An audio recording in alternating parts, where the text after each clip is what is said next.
रोशनी की शादी दीपक के साथ 6 महीने पहले ही हुई थी। जिस तरह हर लड़की ना जाने कितने अरमान लेकर ससुराल आती है, वैसे ही रोशनी भी आई थी। रोशनी बहू, कितनी रोटियां सेक रही है? देख, 3 तेरे ससुर जी की, 3 सुनील की, और मुझे तो कम भूख है, मेरी 2 सेक दे, बाकी अपनी देख ले। तू भी वैसे 2 रोटी ही खाएगी। अरे हाँ, याद आया, 2 रोटी सुबह की बची हुई है, मैं और तू एक एक वो ले लेंगे, तो 8 रोटी बहुत रहेंगी। कैसे घर में आ गई, जब देखो रोटियां गिनती रहती हैं। मेरा तो दिमाग खराब किया हुआ है। माँ, 6 महीने में इतनी कमजोर हो गई है आपकी बेटी। सासू माँ जब देखो रोटियां गिनती रहती है और हर वक्त टोकती रहती है। रोशनी बेटा, कोई बात नहीं, अपनी सास की बातों को दिल पर मत लगा। तू बस अपनी अच्छी बहू होने का फर्ज निभा। बाकी हर किसी की अपनी आदत होती है बोलने की, हम दूसरों को नहीं बदल सकते, खुद को ही बदल लो। तू चुप रहा कर, बोलने दिया कर जो भी बोले।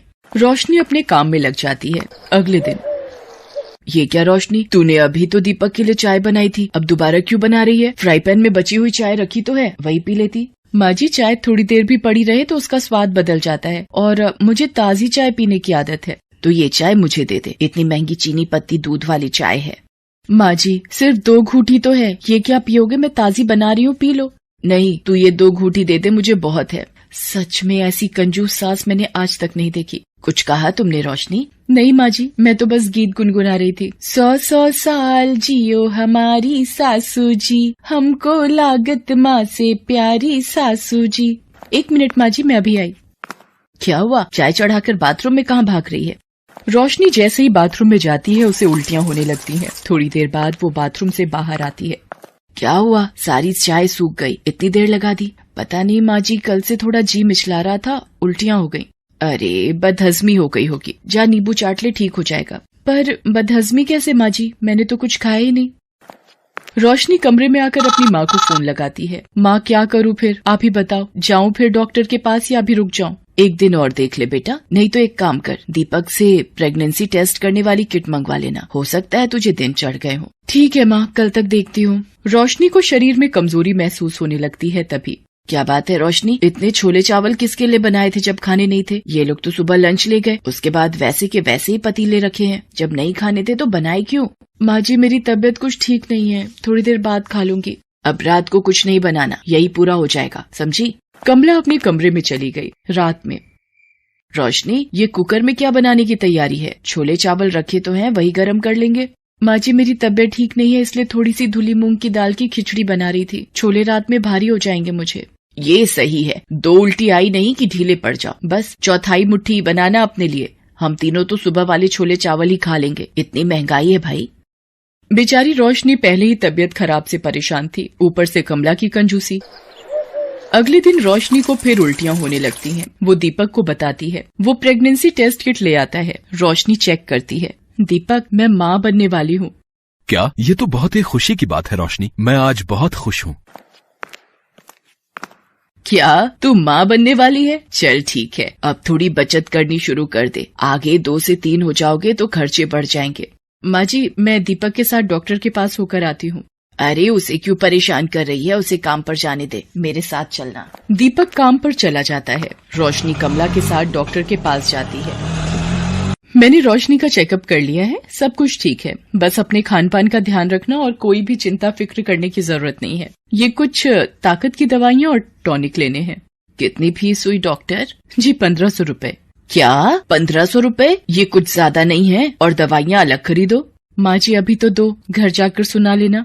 अब इतने पैसे यहाँ लग गए, दवाइयाँ भी 1200 की आ गई, अब ऑटो के 80 रुपए नहीं दूंगी, पैदल चल ले। पैदल चलना गर्भवती के लिए अच्छा होता है। कहाँ फंस गई मैं इन जैसी कंजूस के साथ। कमला और रोशनी घर आ जाते हैं। अब रोशनी गर्भवती थी तो उसे ज्यादा ध्यान रखने की जरूरत थी, पर कमला की कंजूस आदत से वो कैसे पीछा छुड़ाती। एक दिन, रोशनी, ओ रोशनी, कहाँ है? माँ जी, बाहर हूँ, ये दशहरी आम वाला भैया आया हुआ है, वही ले रही हूँ। ओ भैया, क्या भाव दे रहा है? अम्मा जी 70 रुपए किलो दिए हैं 2 किलो के, तुम 60 रुपए दे देना, बोनी का टाइम है। अरे, क्या लूट मचा रखी है, औरतें देखकर भाव बढ़ा दिए, और ये आम तो हैं भी बिल्कुल बेकार पिलपिले से। पर माँ जी, मेरा आम खाने का बहुत मन था। अच्छा, तुझे आम खाना है, ये ले भैया 5 रुपए, ला एक आम दे दे। क्या अम्मा जी हैं, इतनी कंजूसी, सिर्फ एक आम? तो क्या पूरा ठेला खरीद लूं? ला, मुफ्त में दे, एक आम देगा, बड़ा आया बात करता है, चल जा यहाँ से। रोशनी गुस्से में घर के भीतर आ जाती है और अपने कमरे में चली जाती है और सारी बात अपनी माँ को बताती है। अब तुम ही बताओ माँ, इतनी कंजूसी, वो भी आम खरीदने में। मेरा इतना मन था आम खाने का। कोई बात नहीं, तो दीपक को बोल देना, वो शाम को लेता आएगा। उसी शाम रोशनी के ससुर रोशनी के लिए कुछ सामान लाते। कमला, ये देसी घी और थोड़ा ड्राई फ्रूट, बादाम, काजू वगैरह लाया हूँ। रोशनी बहू को 9वां महीना लग गया है ना, उसे कुछ न कुछ खिलाती रहा करो। अरे आप भी ना, इतना देसी घी और ड्राई फ्रूट क्या करना था, थोड़े बहुत ही ले आते, बेकार की फिजूल खर्ची करते हो। लाओ दो, अच्छा मैं रसोई में रख देती हूँ। कमला सारे ड्राई फ्रूट और घी छुपा कर रख देती है। अरे इतने महंगे बादाम काजू थोड़े दे दूंगी, सारे खा जाएगी। ये घी भी एक कड़छी निकाल लेती हूँ, एक हफ्ता तो चली जाएगा, बाकी छुपा देती हूँ। रोशनी को कुछ समझ नहीं थी, माँ से वो इतनी बात फोन पर नहीं कर पाती थी। एक दिन, माँ जी पता नहीं मेरे हाथ पैरों में सूजन बढ़ती जा रही है, क्या मैं डॉक्टर को दिखाऊं? अरे ये छोटी छोटी बातों के लिए रोजाना डॉक्टर की फीस बनाते रहो। ये सूजन से कोई डरने वाली बात नहीं होती, ये तो गर्भावस्था में मामूली बात है। कमला के मना करने पर रोशनी हॉस्पिटल की विजिट के लिए भी नहीं जाती। एक शाम, रोशनी क्या हुआ? आंखें खोलो रोशनी। माँ, बाबूजी जल्दी आओ, रोशनी बेहोश हो गई है। अरे बिस्तर पर लिटा दे, थोड़ा पानी के छींटे डाल, आ जाएगा होश। दीपक कोशिश करता है पर रोशनी होश में नहीं आती। वो रोशनी को हॉस्पिटल लेकर भागता है। डॉक्टर वहाँ रोशनी का चेकअप करती है। ये क्या हाल बना दिया है आपने रोशनी का? आपको पता भी है रोशनी का बीपी कितना बढ़ा हुआ है? और इनकी तो अपॉइंटमेंट थी 15 दिन पहले की, वो भी मिस की हुई है। आपकी इतनी बड़ी लापरवाही से रोशनी की जान भी जा सकती है। माँ, आपको पता था ना रोशनी को डॉक्टर के पास आना है? कमला घबरा चुकी थी, उससे बड़ी गलती हो चुकी थी।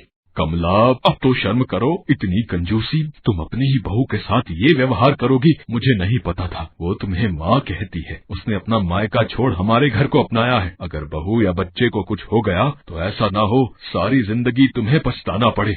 माँ, अगर आपको मेरे और रोशनी के रहने से कोई परेशानी है, बस एक बार रोशनी ठीक हो जाए, मेरा बच्चा सकुशल दुनिया में आ जाए, फिर मैं अपनी पत्नी और बच्चे को लेकर हमेशा के लिए चला जाऊंगा।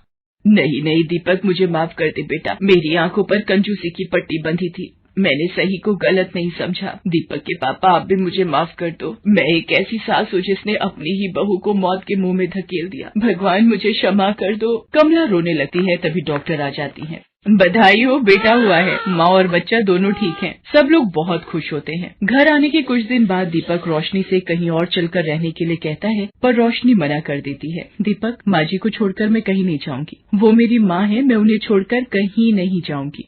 कमला ये सब सुन लेती है। रोशनी बहू, मुझे माफ कर दे, मैंने तेरे साथ इतना गलत किया, फिर भी आज तू मेरी परवाह कर रही है। नहीं माँ, माफी मत मांगो, बस अपना आशीर्वाद दो। उस दिन से कमला का व्यवहार सबके प्रति बहुत बदल जाता है, जिसको देखकर परिवार में सब बहुत खुश होते हैं।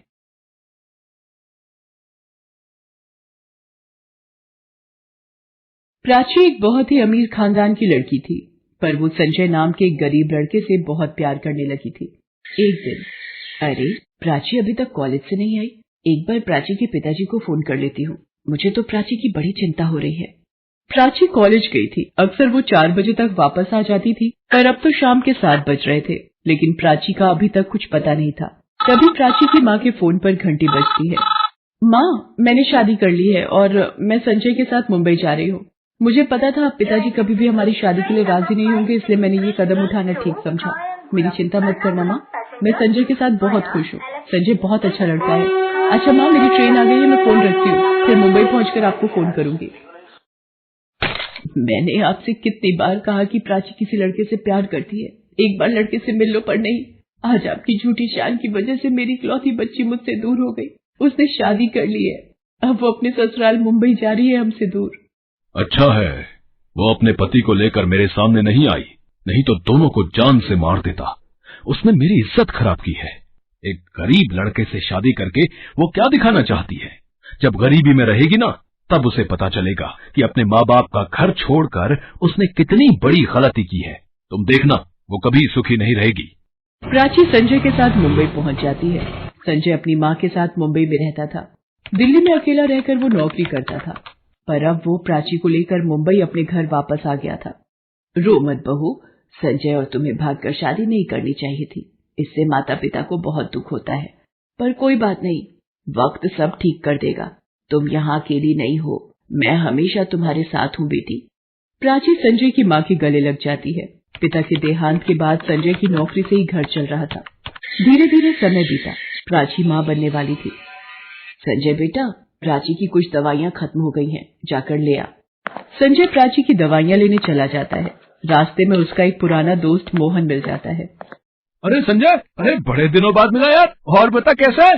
अरे चल यार, बहुत दिन हो गए, एक साथ बैठेंगे कुछ देर और पुरानी यादें ताजा करेंगे यार। अरे फिर कभी यार। मोहन, मुझे अभी ना असल में अपनी वाइफ की दवाइयां लेने जाना है यार। अबे यार, दोस्त की बात नहीं मानेगा? मतलब अब शादी हो गई तो तू दोस्त को ही भूल गया? ठीक है, पर सिर्फ 15-20 मिनट ही बैठूंगा, उससे ज्यादा नहीं। मोहन संजय को लेकर एक शराब की दुकान में बैठ जाता है और 15 से 20 मिनट तो क्या, वहां बैठे बैठे संजय को 1 घंटा हो जाता है और वो बहुत शराब पी लेता है। नशे की हालत में घर आता है, पर उस वक्त प्राची उसे कुछ नहीं कहती। वो चुपचाप सो जाता है। अगले दिन कुछ समझ नहीं आ रहा, थोड़ी अच्छी नौकरी कहाँ ढूंढूं? ये नौकरी भी हाथ से चली गई। मालिक ने अपने ही किसी रिश्तेदार को मेरी जगह रख लिया है। बोलता है मैं काम ठीक से नहीं कर रहा। क्या हुआ संजय, तुम परेशान क्यों हो? प्राची, समझ नहीं आ रहा, मेरी नौकरी है नहीं, ऊपर से तुम भी गर्भवती हो, कैसे गुजारा होगा? इतने पैसे कैसे इकट्ठे कर पाऊंगा? अगर अचानक मुझे जरूरत पड़ी तो? संजय, प्राची का गर्भवती होना तो तुम दोनों की जिंदगी में खुशी की बात है। प्राची एक बहुत अच्छी लड़की है, वो बेचारी तो कुछ भी नहीं मांगती। उस बेचारी को क्या पता था कि वो शादी के बाद एक गरीब गर्भवती बहू का जीवन काटेगी। ये मेरे पास कुछ पैसे रखे हैं, इनसे प्राची के लिए कुछ फल खरीद ला। संजय प्राची के लिए फल खरीदने चला जाता है। बाजार में वो अभी फल खरीद ही रहा होता है कि मोहन दोबारा संजय से टकरा जाता है। संजय मोहन को अपनी सारी बात बताता है और संजय दोबारा मोहन के साथ शराब पीने चला जाता है। अब तो संजय रोजाना ही मोहन के साथ शराब पीने लगा था। एक दिन वो नशे में वापस आ रहा था और सामने से आते ऑटो से टक्कर लग जाती है। संजय अपना बचाव करने में घुटनों के बल गिर जाता है और उसके घुटनों में चोट आ जाती है। संजय, क्या जरूरत थी? शराब बहुत बुरी चीज है। बेटा, तू तो ऐसा नहीं था, फिर ये सब बुरी आदतें तुझे कैसे लग गई मेरे बेटे?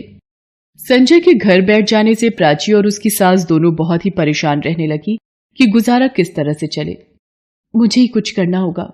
पिताजी से मैं मदद नहीं ले सकती, उन्होंने तो आज तक मेरी खबर भी नहीं ली, पर मैं भी उनकी बेटी हूँ, मैं हिम्मत नहीं हारूंगी। मुझे अपने बच्चे को सही सलामत इस दुनिया में लाना है। मैं खुद ही कोई नौकरी ढूंढने जाती हूँ। अगली सुबह जब प्राची की सास और संजय सो रहे थे, वो एक चिट्ठी लिखकर काम की तलाश में निकल गई।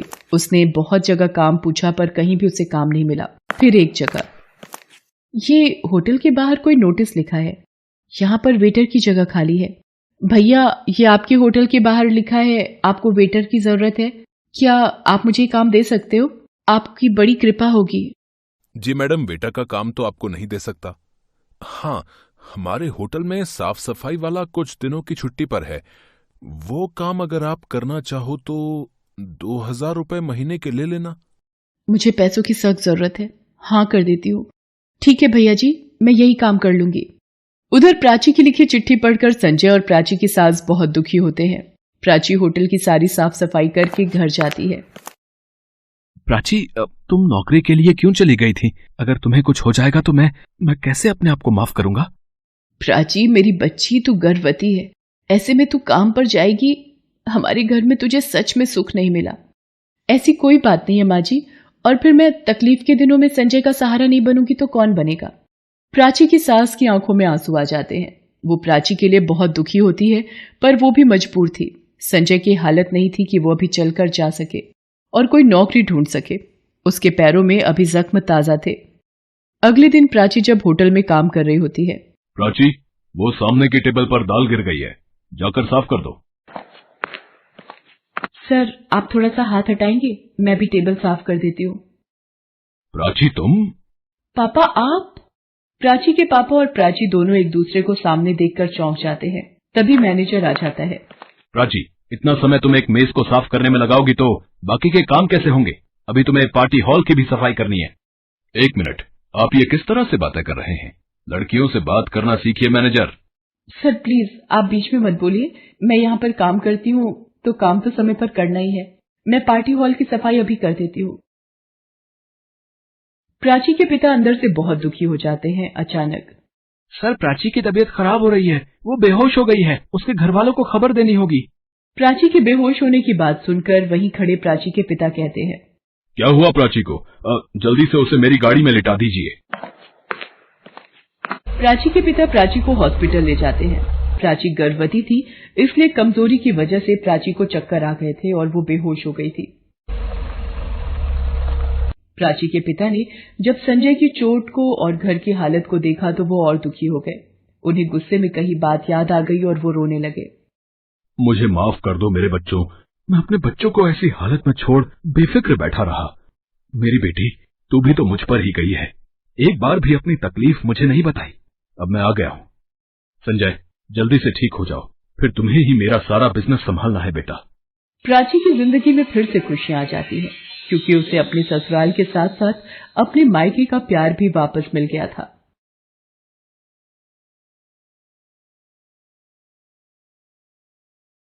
मान्या अभी नहाकर बाथरूम से निकली ही थी कि सुरक्षा के चिल्लाने की आवाज उसके कानों को झकझोर गई।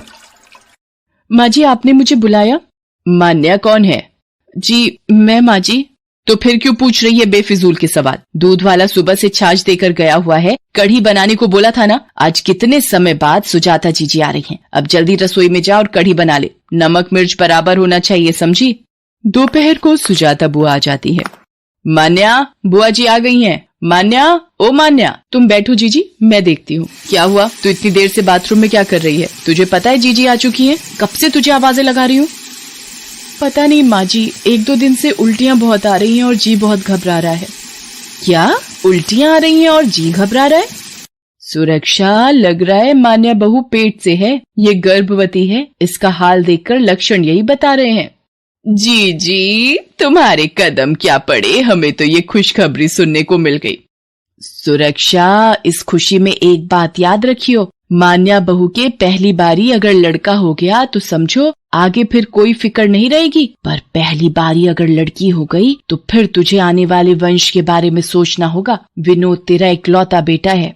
पर बुआ जी, पहला बच्चा लड़का हो या लड़की, इससे क्या फर्क पड़ता है? हमारे लिए तो बच्चा बस सही सलामत और स्वस्थ हो, हम तो यही कामना करेंगे। मान्या बहू, जीजी बड़ी है, उनसे जुबान ना ही लड़ाओ तो ही अच्छा रहेगा। जीजी हमारे भले के लिए ही हमें समझा रही हैं।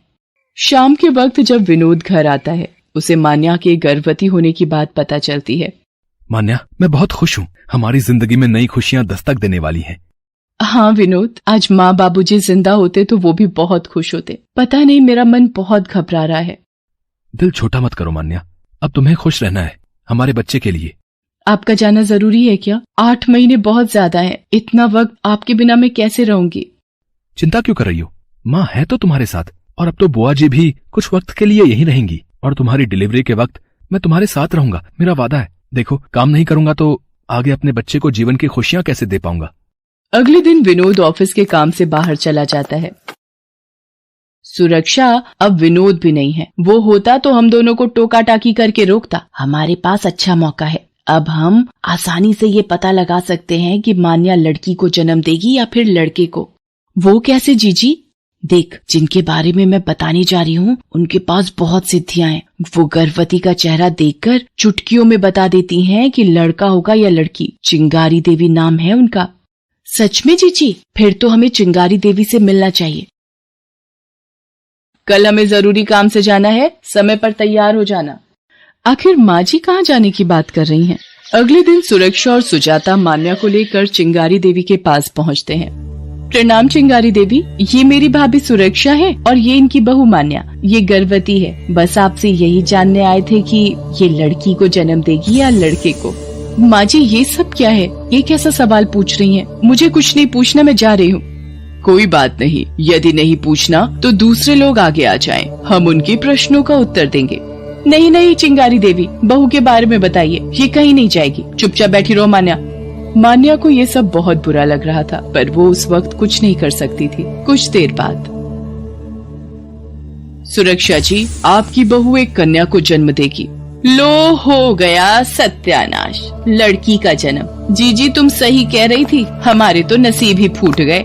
सुरक्षा और सुजाता मान्या को लेकर घर आ जाती हैं। मान्या विनोद को सारी बात बताना चाहती थी, पर वो विनोद को तंग नहीं करना चाहती थी, इसलिए वो उस वक्त चुप हो जाती है। मान्या रसोई की तरफ जा ही रही थी कि वो सुरक्षा और सुजाता को आपस में बातें करते हुए सुन लेती है। देख सुरक्षा, अगर तू चाहती है कि ये बच्ची इस दुनिया में ना आए तो इसके लिए मेरे पास एक इलाज है। जल्दी बताओ जीजी, क्या इलाज है? मैं भी चाहती हूँ जल्दी से जल्दी इस मुसीबत से छुटकारा मिले।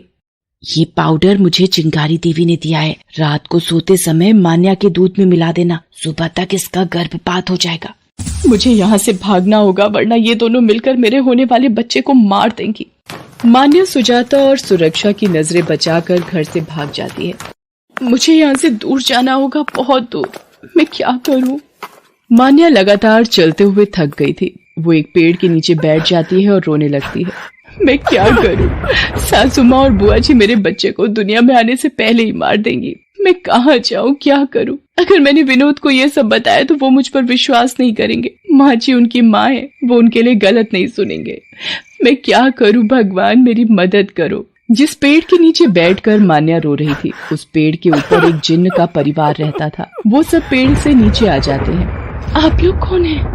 घबराओ नहीं, हमने तुम्हारी सारी बातें सुन ली हैं। हम जानते हैं इस पृथ्वी पर आज भी कुछ लोग लड़का लड़की में भेदभाव करना नहीं भूल रहे हैं, पर तुम चिंता मत करो। हम तुम्हें ऐसी जादुई शक्ति देंगे जिससे तुम्हारे बच्चे को कोई भी नुकसान नहीं पहुंचा पाएगा। हम तुम्हें एक जादुई गर्भवती बहू बनाकर भेजेंगे ताकि तुम अपने बच्चे की रक्षा कर सको। जिन्न और उसकी पत्नी मान्या को जादुई शक्ति दे देते हैं। मान्या उन्हें धन्यवाद देकर खुशी खुशी घर लौट आती है। कहाँ गई थी? इतनी देर लगा दी आने में। वो मैं मंदिर चली गई थी माँ जी। ये ले, मैंने तेरे लिए गर्म दूध तैयार किया है, पी ले। दूध जल्दी दीजिए माँ जी, मुझे बहुत तेज की भूख भी लगी है। पी ले बेटा, पी ले मेरी दवाई, सुरक्षा की सारी मुसीबत काट देगी। मान्या सारा दूध पी जाती है और आराम से घूमती रहती है। अगली सुबह सुजाता सुरक्षा से कहती है, मान्या बहू तो बिल्कुल ठीक ठाक घूम रही है, इसके चेहरे पर तो कोई परेशानी दिखाई नहीं दे रही। ऐसा कैसे हो सकता है? जीजी तुम तो कह रही थी कि ये दवाई बहुत ही असरदार है, तुम्हें चिंगारी देवी ने ये दवाई दी है। सुरक्षा और सुजाता चिंगारी देवी को सारी बात बताती हैं। कोई बात नहीं, दवाई ने अपना काम नहीं किया तो ये तावीज अपनी बहू को पहना देना, तुम्हारा काम हो जाएगा। सुरक्षा घर आकर मान्या को तावीज देती है। मान्या बहू, ये तावीज पहन लो, तुम्हारे बच्चे की रक्षा के लिए मैं लेकर आई हूँ। माँ जी आप मेरा कितना ख्याल रखती हो, मैं इसे अभी पहन लेती हूँ। इस बार तो पक्का चिंगारी देवी का दिया ये तावीज काम कर ही जाएगा। पर तावीज भी मान्या की कोख का कुछ नहीं बिगाड़ पाता। इस तरह कुछ महीने तक चिंगारी देवी सारे उपाय लगा लेती है, पर वो हर बार नाकाम हो जाती। एक दिन चिंगारी देवी गुस्से में खुद मान्या से मिलने उसके घर जाती है। हम खुद मान्या से मिलेंगे, तुम दोनों में से कोई भी कमरे में न आए। पर चिंगारी देवी जैसे ही मान्या के कमरे में जाती हैं, वो वहाँ का नजारा देखकर डर जाती है। उसकी चीख सुन सुरक्षा और सुजाता भी वहाँ आ जाती है। तुम्हारी बहू मायावी है, जादूगरनी है, ये कैसे उस बच्ची को गोदी में खिला सकती है जो अभी पैदा भी नहीं हुई। मैं इसका कुछ नहीं बिगाड़ सकती। तुम लोग ही हो ना जो मेरी इस बच्ची को मारना चाहते थे। चिंगारी देवी तू ही है ना वो जिसने मेरे ऊपर जादू टोना किया था कि मेरी कोख सुनी हो जाए। तुम सब खुद एक औरत हो और फिर भी एक माँ से उसकी कोख में पल रही बच्ची को छीन रही थी।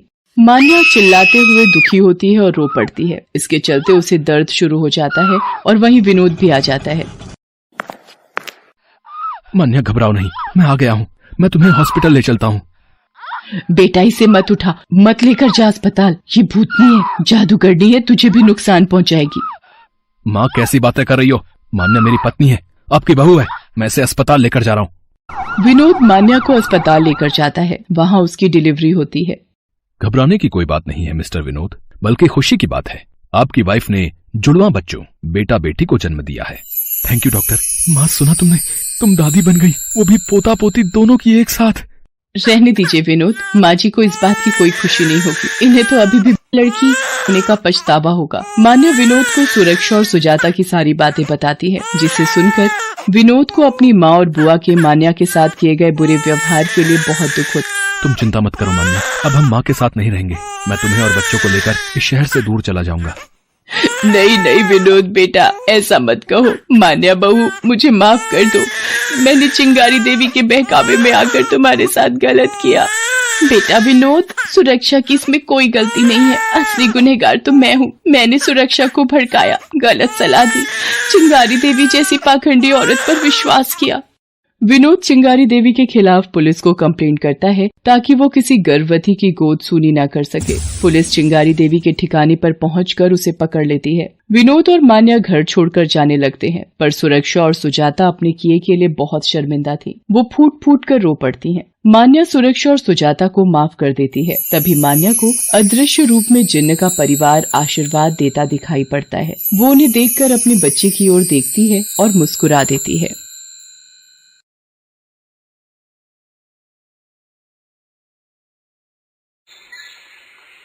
सुबह सुबह पुलिस थाने में फोन की घंटी बजी और इंस्पेक्टर कृष्णा ने फोन उठाया। जी बताइए। ठीक है, मैं पहुंच रहा हूं। आगे से हटिए, सब लोग भीड़ को साइड में करो। इस लेडी को एम्बुलेंस में ले चलो। कुछ नाम वगैरह पता चला कि कौन है, कहां से आई है? नहीं सर, बस हमें फोन आया कि यहाँ पर एक औरत बेहोश पड़ी है, तो मैंने यहाँ पहुंचकर आपको खबर दी। औरत को अस्पताल पहुंचाया जाता है। अगले दिन सुबह उसे होश आता है। मुझे लगता है आप अब ठीक हैं। आपका नाम क्या है? अपने बारे में बताइए। और लोगों के कहे मुताबिक आपने खुद को गाड़ी के नीचे आकर मारना चाहा, क्या ये सच है? आप जानती हैं, अगर आपको कुछ हो जाता तो आपका आने वाला बच्चा भी इस दुनिया में नहीं आ पाता। हाँ, मैंने खुद को मारना चाहा, तो और मैं क्या करती? मेरे पास कोई और चारा भी तो नहीं था। मुझे अपने ससुराल से इस हालत में भागना पड़ा। मेरा नाम कोमल है। आज से 2 साल पहले राजरानी नाम की एक औरत अपने बेटे रमेश का रिश्ता लेकर मेरे बापू के पास आई। देखिए राम प्रकाश जी, मैं जानती हूँ आपके हालात बहुत ही खराब हैं। कर्जे ने आप पर बहुत बोझ डाल दिया है, इसलिए बोल रही हूँ हमें दहेज वगैरह कुछ नहीं चाहिए। बस कोमल हमारे घर की बहू बन जाए तो हमारे भाग्य खुल जाए। मेरे शहर में रहने वाले दोस्त मदन लाल ने जैसा आपके बारे में बताया था, बिल्कुल वैसा ही स्वभाव आपका पाया। मैंने तो सपने में भी नहीं सोचा था कि मेरी कोमल बिटिया को रमेश जैसा पति मिलेगा। मुझे ये रिश्ता मंजूर है बहन जी। और फिर मेरी शादी रमेश के साथ हो गई। मेरे बापू ने मुझे बड़ी खुशियों और अरमानों से डोली में विदा किया था।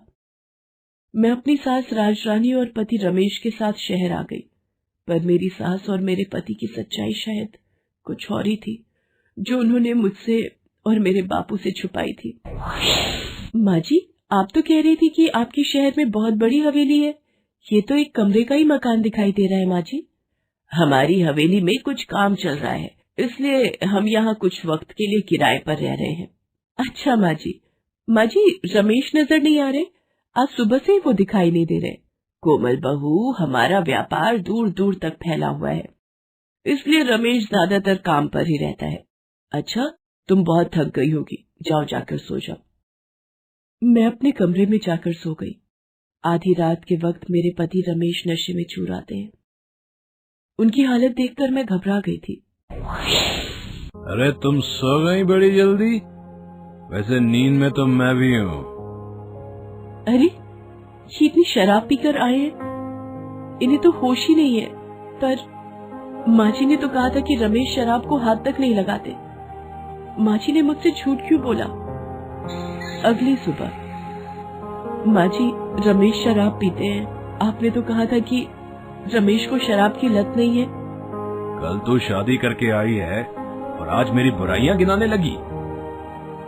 रमेश बेटा, बहू से किस तरह से बात कर रहा है? बेचारी डर जाएगी। बहू, तुम कमरे में जाकर आराम करो, मैं तुम्हारे लिए चाय बनाकर लाती हूँ। तू पागल है क्या?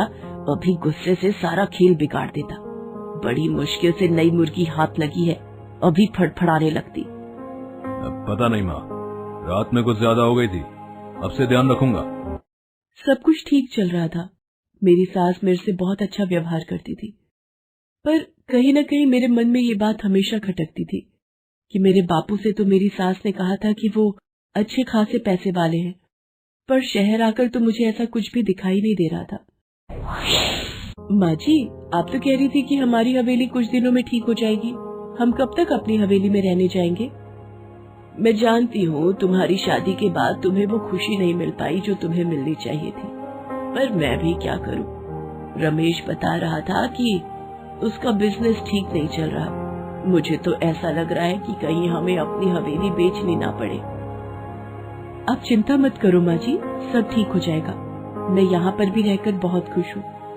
आपका प्यार पाकर मैं माँ की कमी भी महसूस नहीं करती। उस दिन रमेश शाम को पिक्चर की 2 टिकट लेकर आए और मुझसे बोले, कोमल, जब से तुम शादी करके इस घर में आई हो, मैं तुम्हें कहीं भी घुमाने नहीं ले गया। तुम जल्दी से तैयार हो जाओ, हम पिक्चर देखने चलेंगे। ठीक है, मैं तैयार होकर आती हूँ। मैं बहुत खुश थी क्योंकि शादी के बाद पहली बार रमेश मुझे घुमाने ले जा रहे थे। मैंने शहर भी अच्छे से नहीं घूमा था। मैं पहली बार ही शहर आई थी, इसलिए किसी को जानती तक नहीं थी। रमेश पान की दुकान से अपने लिए एक सिगरेट खरीदने लगे। मैं उनका सिनेमा हॉल के गेट पर इंतजार कर रही थी कि तभी। फिर क्या हुआ बताइए कोमल जी। हवलदार, इन्हें पीने के लिए पानी दो। छोड़ देगा ये तुम्हें भी, इसने मुझे भी छोड़ दिया है। मैं तर भटक रही हूँ। कौन हो तुम और मेरे से इस तरह से क्यों बात कर रही हो? कोमल, पिक्चर शुरू हो जाएगी, मैंने टिकट खरीद लिए हैं। आओ सिनेमा हॉल में चलते हैं। रमेश, वो औरत कौन थी जो शायद मुझे कुछ कहना चाह रही हो? कौन सी औरत? कोमल, तुम नहीं जानती, ये शहर है, यहाँ पर हर गली नुक्कड़ में एक मांगने वाला तुम्हें मिल जाएगा। धीरे धीरे वक्त बीता और मैं गर्भवती हो गई। ये सुनकर मेरी सास राजरानी बहुत खुश थी। कोमल बहू, आज मैं बहुत खुश हूँ। अब मैं एक प्यारे से बच्चे की दादी बन जाऊंगी। रमेश, तूने सुना? कोमल बहू हमें कितनी बड़ी खुशखबरी देने जा रही है। अब से तुम बिल्कुल भी काम नहीं करोगी, सिर्फ अपना और अपने आने वाले बच्चे का ध्यान रखोगी। अब तो मेरी सास राजरानी मेरे ऊपर और भी ज्यादा प्यार रखने लगी थी। ये देखकर मैं बहुत खुश थी। एक सुबह मैंने माँ जी से मंदिर जाने के लिए पूछा। माँ जी, मैं बहुत दिनों से कहीं बाहर नहीं निकली, मैं मंदिर जाना चाहती हूँ। अगर आप आज्ञा दे तो मैं थोड़ी देर के लिए मंदिर हुआ। हाँ हाँ, जरूर जाओ, पर ध्यान से जाना और जल्दी लौट आना। ठीक है माँ जी, मैं जल्दी लौट आऊंगी। मैं मंदिर के लिए पैदल ही सड़क पर जा रही थी, तभी मुझे वो औरत दोबारा दिखाई दी जो मुझे पिछले दिनों सिनेमा हॉल के बाहर दिखाई दी थी। बस मेरी बात को एक बार ध्यान से सुन लो, फिर मैं यहाँ से चली जाऊंगी। कौन हो तुम जो बार बार मेरा पीछा कर रही हो? मैं तो तुम्हें जानती तक नहीं। पर मैं तुम्हें अच्छी तरह से जानती हूँ। तुम रमेश की पत्नी कोमल हो, पर शायद तुम ये नहीं जानती मैं रमेश की पहली पत्नी सुषमा हूँ। पहली पत्नी सुषमा? ये कैसे हो सकता है? रमेश की पत्नी मैं हूँ। मेरे से पहले उनकी शादी किसी के साथ नहीं हुई। तुम झूठ बोल रही हो। अगर मैं झूठ बोल रही हूँ तो ये देखो, मेरे साथ इस फोटो में कौन है। ये कैसे हो सकता है? रमेश ने मेरे से पहले तुमसे शादी की, और अगर वो शादीशुदा थे फिर उन्होंने मेरे से शादी क्यों की? बच्चे के लिए। वो दोनों माँ बेटे गर्भवती बहू का सौदा करते हैं। तुम्हारे से पहले रमेश ने मेरे साथ भी शादी की थी, और मैं जब गर्भवती हुई तो 9 महीने बाद मेरा बेटा पैदा हुआ। पर वो माँ बेटे मेरे बच्चे को गर्भ में ही बेच चुके थे। उन्होंने मुझे नींद का इंजेक्शन दिया और मेरे बच्चे को ना जाने किन हाथों में लाखों रुपए में बेच दिया। मैं कुछ नहीं कर सकती थी क्योंकि मैं एक गांव की सीधी सादी अनपढ़ लड़की थी, और मैं करती भी क्या? मेरे गरीब माँ बाप तो ये सब सुनकर ही मर जाते।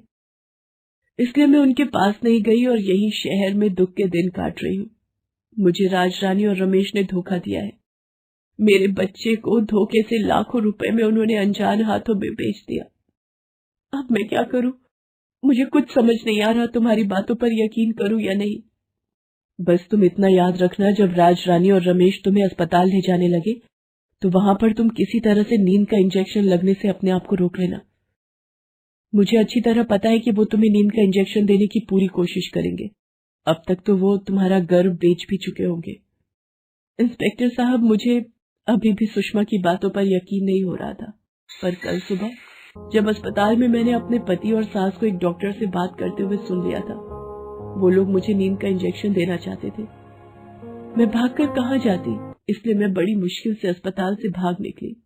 पर ऐसी जिंदगी से मैं मर जाना चाहती थी, इसलिए मैंने अपने आप को मारने की कोशिश की।